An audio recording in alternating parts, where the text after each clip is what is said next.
Speaking to the bill. Gentleman has floor. Thank you, Mr. Speaker.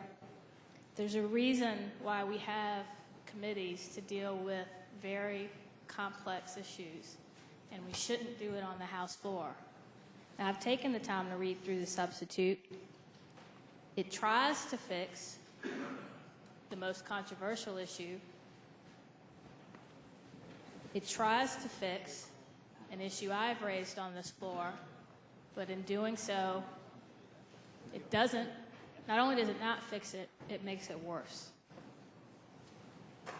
If you look at Section B, line 20, or starting at line 18, at least 24 hours before the performance of an abortion, a qualified medical professional shall perform fetal transabdominal ultrasound imaging.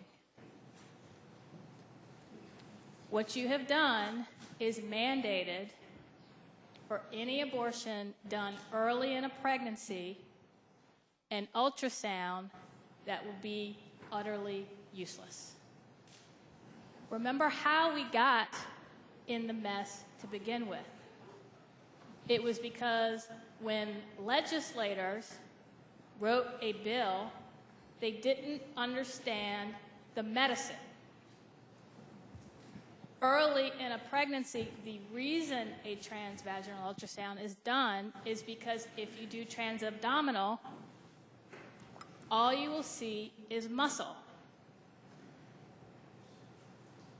So by saying you shall perform fetal transabdominal ultrasound, first, you're mandating not only a completely unnecessary procedure, but a useless one. And then that doctor can offer the transvaginal, and the woman can say no.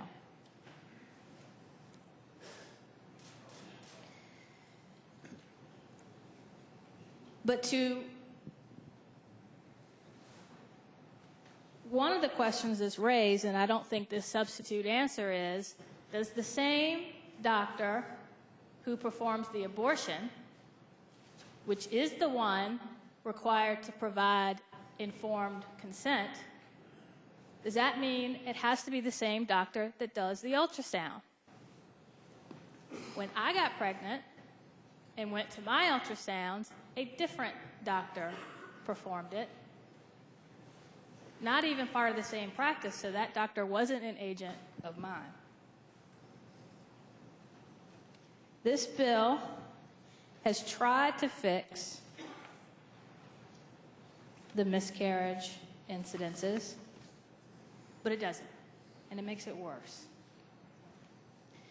On lines 88 and 89, the physician need not obtain the informed written consent of the woman when the abortion is to be performed pursuant to a medical emergency or spontaneous miscarriage. Words have meaning. And when courts interpret our statutes, they assume we know what we're doing when we pick those words. I have a book here, What to Expect When You're Expecting. It was the first book I bought.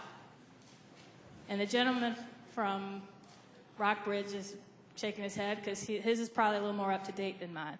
On the back, it says, The American Pregnancy Bible, written by Dr. Heidi Murkoff in conjunction with several other OBGYNs. They have a whole chapter on managing a complicated pregnancy. And the first part asks, or talks about, different types of miscarriages. Early miscarriage, known in medical speak as spontaneous abortion, is the spontaneous expulsion of an embryo or fetus from the uterus before the fetus is able to live on the outside, or in other words, the unplanned end of a pregnancy. Now, I know you don't really want to get graphic here, but I'm going to talk. Let me tell you what we're talking about. That's what you think of when the fetus and the placenta are expelled totally from the uterus. Lots of blood. Happens early in the pregnancy, and probably 80% of miscarriages are spontaneous. I never claimed that any version of this bill applied to those. You've excluded those, but here's what you haven't excluded. Missed miscarriage. A missed miscarriage is when the embryo or fetus dies but continues to stay in the uterus. Often the only signs are the loss of pregnancy symptoms, and there's no fetal heartbeat. So part of what's in the uterus is expelled, but not everything. Well, guess what you have to do to completely clear out the uterus? You have to have an abortion.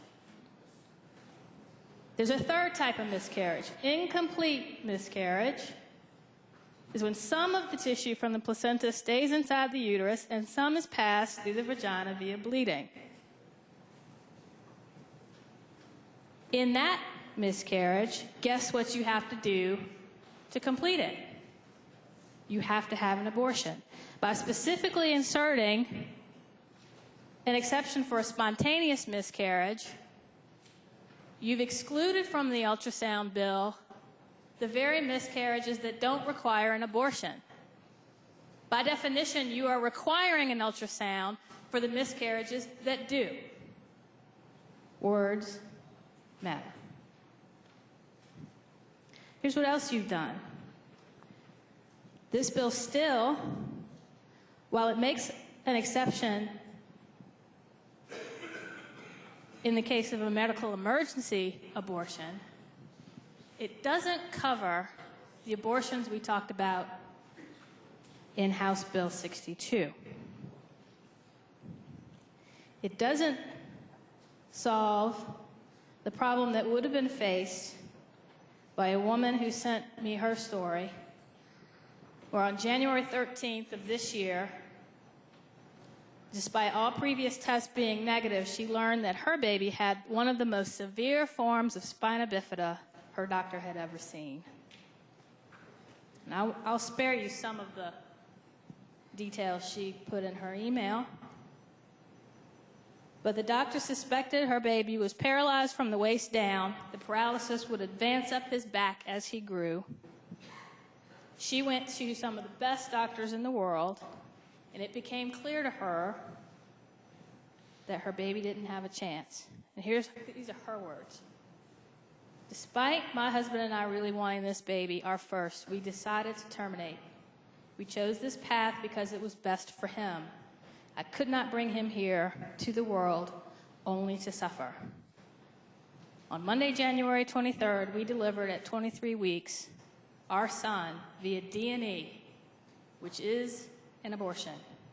I was an emotional wreck. I could not believe this was happening to us. I have no idea how I would make it through, but I figured telling my story was a start.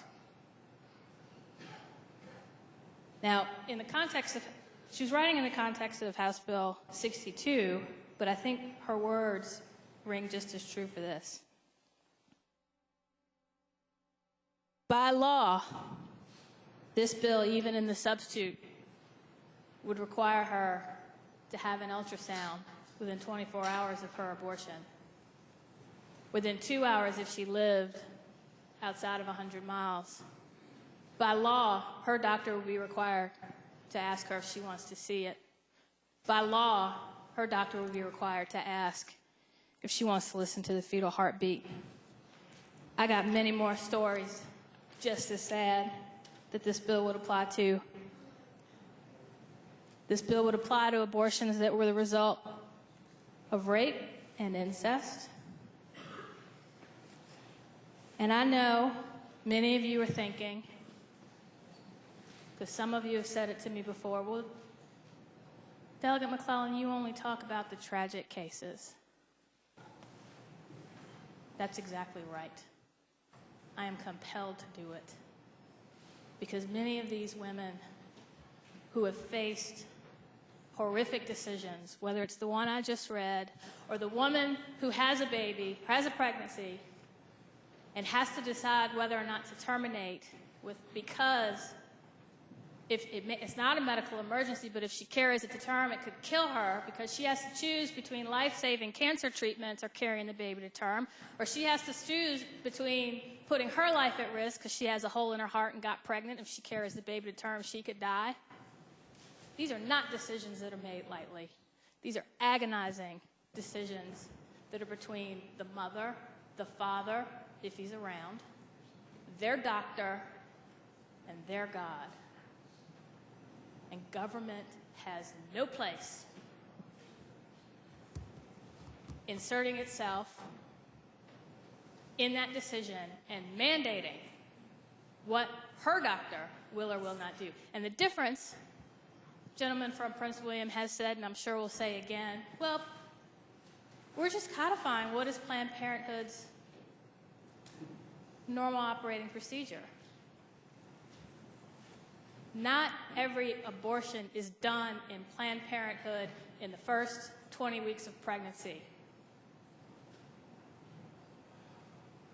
And the difference is, when those procedures are done, it is because the doctor feels it is necessary and in the best interest of the patient. It is not because people in the General Assembly who don't have a medical degree have decided for them. Yes, I talk about the tragic cases. Somebody's got to, because we don't just legislate the stereotype. And we heard on this floor what the stereotype was. We don't just legislate the stereotype. Our laws apply to every case. This law applies to every case. And while I appreciate the attempts to fix it, we haven't. For that reason, I ask that you vote against this substitute and vote against the bill. Mr. Speaker,